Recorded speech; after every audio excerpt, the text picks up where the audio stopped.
lagi dengan praktikum statistika hari ini. Nah, pada hari ini kita akan membahas tentang analisis regresi.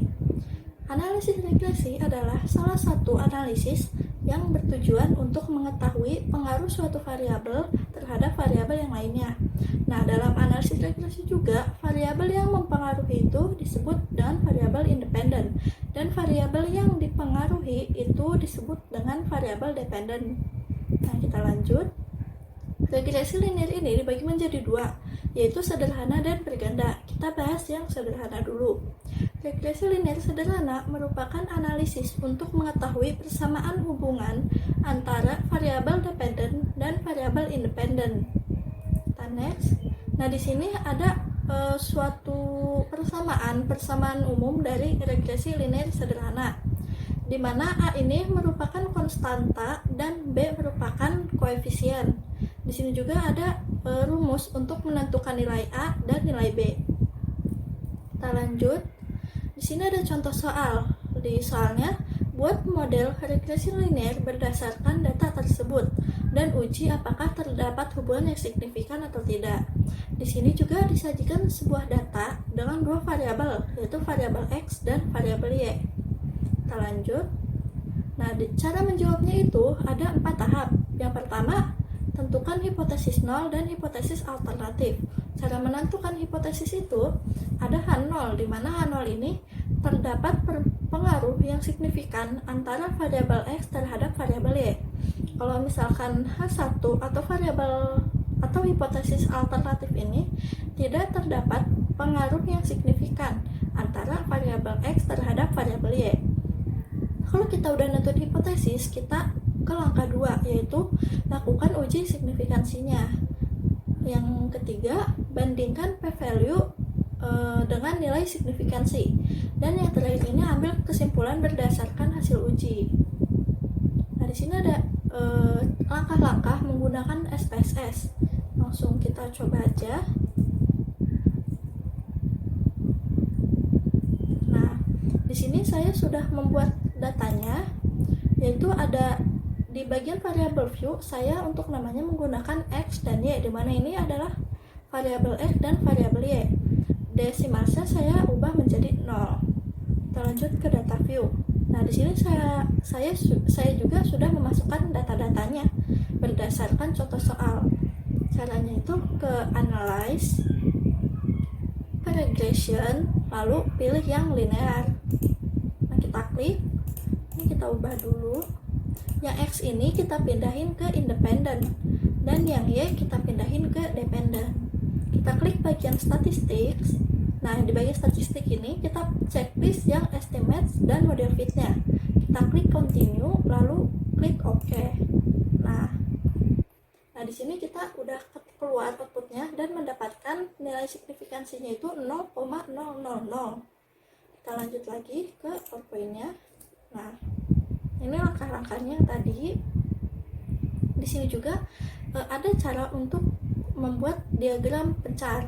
Kita balik lagi ke SPSS-nya. Caranya itu ke Graph, lalu ke Chart Builder. Kita tunggu.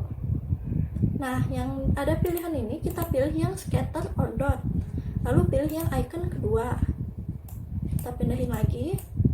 Yang X ini kita pindahin ke X-axis. Lalu yang Y kita pindahin ke Y-axis. Kalau udah, kita klik OK. Nah, nanti outputnya itu langsung keluar untuk diagram pencarnya. Kita balik lagi. Nah, karena tadi kita udah menentukan nilai signifikansinya, jadi kita bisa mengambil hipotesis, yaitu di mana inferensi hipotesisnya itu karena 0,000 ini kurang dari 0,05, maka kita ambil kesimpulan gagal menolak H0. Kenapa? Karena terdapat pengaruh yang signifikan antara variabel X terhadap variabel Y.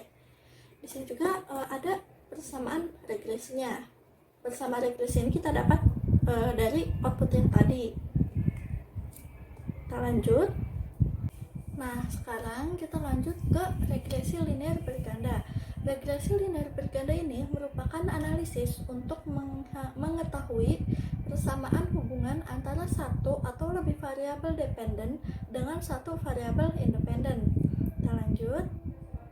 Nah, di sini ada contoh soalnya. Buat model regresi linear berdasarkan data tersebut dan uji apakah terdapat hubungan yang signifikan antara variabel X1, X2, dan Y. Nah, ini cara menjawabnya itu sama dengan sederhana yang tadi. Cuman di sini kita menentukan dua hipotesis, yaitu hipotesis ANOVA dan hipotesis koefisien. Yang pertama ini ada hipotesis ANOVA, di mana H0 ini terdapat pengaruh yang signifikan antara variabel X1 dan X2 secara simultan terhadap variabel Y. Sedangkan H1 atau H alternatif ini tidak terdapat pengaruh yang signifikan antara X1 dan X2 secara simultan terhadap variabel Y. Nah, kita lanjut. Nah, di sini untuk menentukan hipotesis koefisien, ada H0 yang dimana terdapat pengaruh yang signifikan antara variabel X terhadap variabel Y, dan H1 tidak terdapat pengaruh yang signifikan antara variabel X terhadap variabel Y. Nah, di sini kita lanjut ke SPSS lagi. Di sini saya juga sudah menyiapkan datanya, membuat variabel X1, X2, dan Y, desimalnya saya ubah menjadi 0. Ke data view-nya, caranya itu sama kayak yang sederhana. Cuman bedanya di kita ke regression dulu, terus ke linear. Nah, ini kita keluarin dulu. Yang X1 dan X2 ini kita pindahin ke kolom yang independen. Kita pindahin. Nah, kalau yang Y kita pindahin ke dependen. Yang statistiknya kita checklist juga bagian estimate dan model fitnya. Kita continue lalu klik OK. Nah, di sini juga udah muncul outputnya dan ada hipotesis ANOVA. Yang ANOVA ini kita dapat signifikasinya itu 0,049, dan untuk yang koefisien X1-nya itu nilai signifikansinya 0,025, dan untuk yang X2-nya nilai signifikansinya itu 0,260. Kita lanjut ke PowerPoint. Ya udah. Nah, untuk menjawab inferensi hipotesis ANOVA ini, karena nilai signifikansinya 0,049 ini lebih besar dari 0,05, maka kita menolak H0. Artinya, tidak terdapat pengaruh yang signifikan antara X1 dan X2 secara simultan terhadap variabel Y, dan sudah ditemukan juga persamaan regresinya. Kita lanjut ke inferensi hipotesis koefisien. Untuk X1, karena 0,025 ini lebih kecil dari 0,05, maka kita gagal menolak H0, yang artinya terdapat pengaruh yang signifikan antara variabel X terhadap variabel Y. Nah, untuk X2-nya ini, karena 0,260-nya ini lebih besar dari 0,05, maka kita menolak H0.